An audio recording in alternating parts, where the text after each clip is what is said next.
"Why aren't you eating dinner?" my father-in-law asked, seeing us for the first time in a long time for New Year's. He must have noticed that there was only enough food at the dining room table for three. It happens all the time. What? My father-in-law looked curiously across the table at my mother-in-law and husband. What exactly do you mean by it happens all the time? A daughter-in-law who can't give her mother-in-law grandchildren would have to be a slave, wouldn't she? My mother-in-law responded casually while chewing on the hamburger steak I had made. That's right. Ruby is our slave. She stays in the kitchen to take care of us while we eat, my husband chimed in, echoing his mother's sentiment. As expected, he continued, he took me to his mother's every weekend to help her with housework, even though you couldn't give her grandchildren. I'm letting you stay here. You should appreciate her and do the best you can for my mom. I didn't want to go to my in-laws' house, but I had made a commitment. Even if I refused to go, my husband would verbally force me. He knows I have a short temper and difficulty finding my words. Mom, I brought a slave. He even greeted me that way recently. What are you talking about? My father-in-law seemed offended by the way my mother-in-law and husband referred to me as a slave. That's not how a normal family with children behaves. Ruby, it's not your fault. You should stop bullying her. What do you mean? You're the one that lives so far away, so stay out of the problem, my husband snapped back. That's right, Dad. Don't tell me what to do. You didn't have to watch Mom lose the possibility of having grandchildren, my mother-in-law added, with a tone that sounded like they were mocking my father-in-law. I tossed the coffee beans in the grinder while listening to their conversation. My mother-in-law and husband always ordered me to bring them coffee as soon as they finished eating. I was so busy with shopping for my mother-in-law that I only had time to eat a piece of sweetbread earlier. Come on, I'm hungry too. I'm not sure what I'm doing, I muttered to myself as if escaping from the grinder's blade. A single coffee bean fell to the floor. My name is Ruby and I'm a 37-year-old housewife. During the weekday lunch hours, I work part-time in the kitchen of a family restaurant. My husband and I rent an apartment. I used to work at the same local bank as my husband, but I left 3 years ago to focus on fertility treatment. We were unable to have children, so we sought medical attention and were told that the problem was on my side. After a year of treatment, I was told that it is impossible for me to get pregnant. My mother-in-law and husband changed shortly after that. Originally, we were both working and managing our own income and budgets. When I decided to leave my job, my husband took on the responsibility of covering our living expenses. He managed our savings, paid the bills for rent and insurance, and started giving me a monthly allowance. At first, we were able to live comfortably on $1,000 a month. However, when we stopped pursuing fertility treatments, my husband suggested we could save money. Since we don't have fertility treatments anymore, you can save money, were his first words after we made the decision to stop trying to conceive. Because of the financial burden of the treatment, I've been giving you more money for living expenses, but you don't need it anymore. You can go back to work if you want, he'd added. True to his word, he gradually reduced the amount he gave me, first $800, then $600, and eventually $500 a month. There was a time when I desperately tried to find work, but even then, my mother-in-law interfered. Working as a full-time employee is not good for a wife, she asserted. If you don't share the housework, she will divorce you. So you're saying I shouldn't work? I questioned. Of course, if it's only part-time, then fine. You need to devote yourself to Carl and serve me. You can't even have grandchildren, so it's the least you can do, she replied. Despite enduring painful treatments, I couldn't conceive. My mother-in-law's attitude towards me changed drastically. She'd call me frequently, asking me to run errands, and I worked every weekend at their house. No matter what I did, she found fault and complained incessantly. Why are you folding laundry like that? Why not put the corners together and fold it correctly and neatly? Do it again, she'd scold, even throwing the laundry onto the floor once. It seemed like she relished in hurting me. One evening after dinner, my father-in-law noticed my distress and offered to take me out for a drink. I'm going out for a drink. Do you want to join me? He asked, showing concern for my well-being. His kindness touched me deeply, and I couldn't help but cry. I saw that, and if you want, you can vent to me, he reassured. He took me to a local bar where we sat across from each other, sharing a beer and a whiskey soda. As we ordered mixed nuts and a salad, his compassionate presence was a welcome relief from the turmoil at home. I could tell Elizabeth and Carl were being rude to you, my father-in-law began, taking a sip of beer. He listened attentively as I poured out my grievances about how his wife and son had treated me since I stopped fertility treatments. I'm blamed for not being able to have children and am forced to run errands, I confided.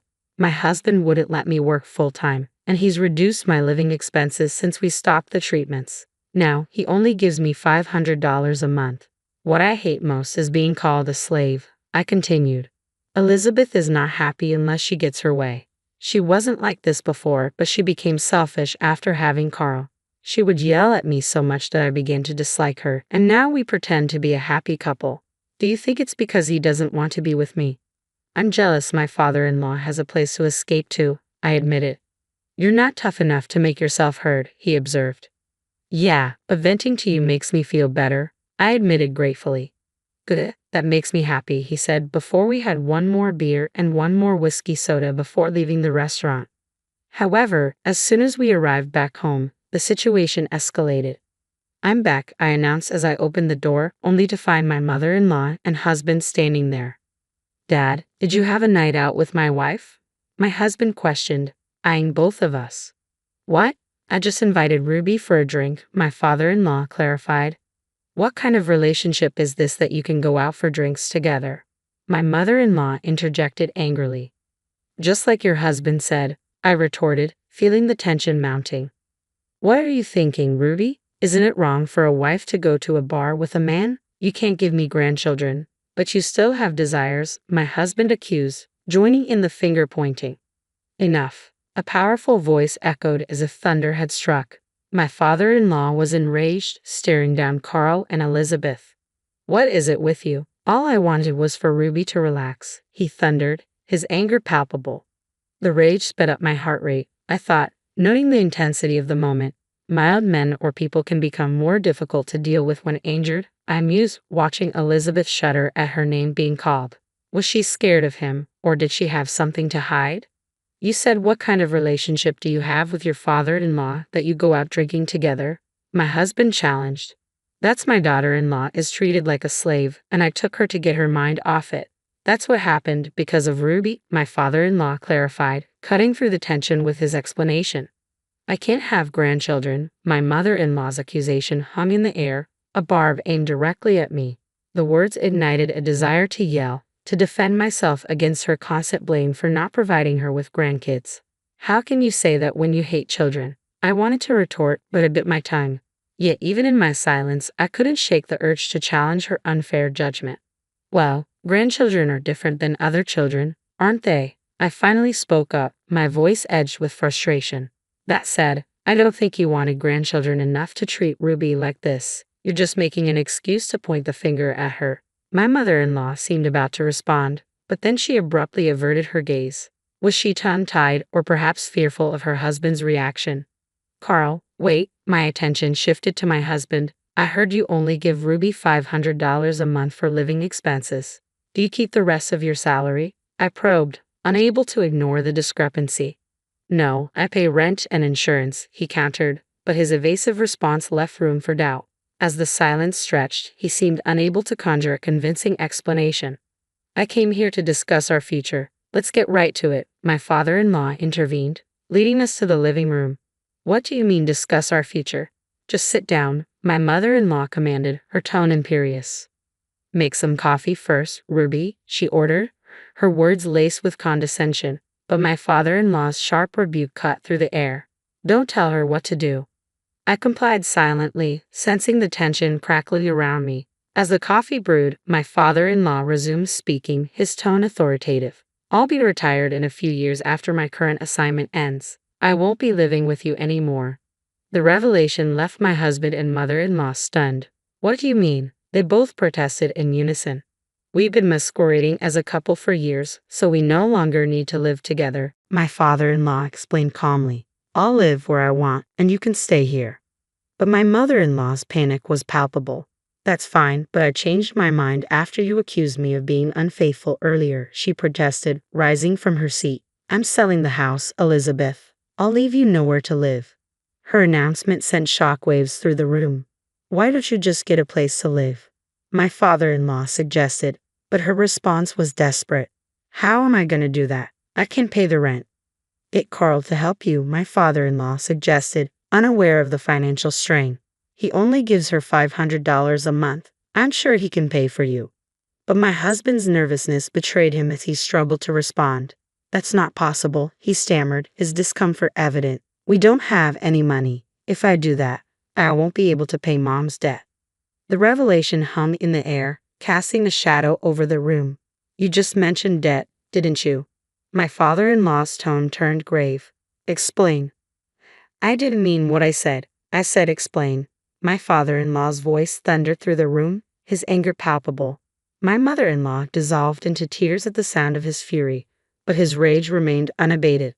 Mom owes me $50,000. I'm her co-signer, my husband confessed, his expression resigned.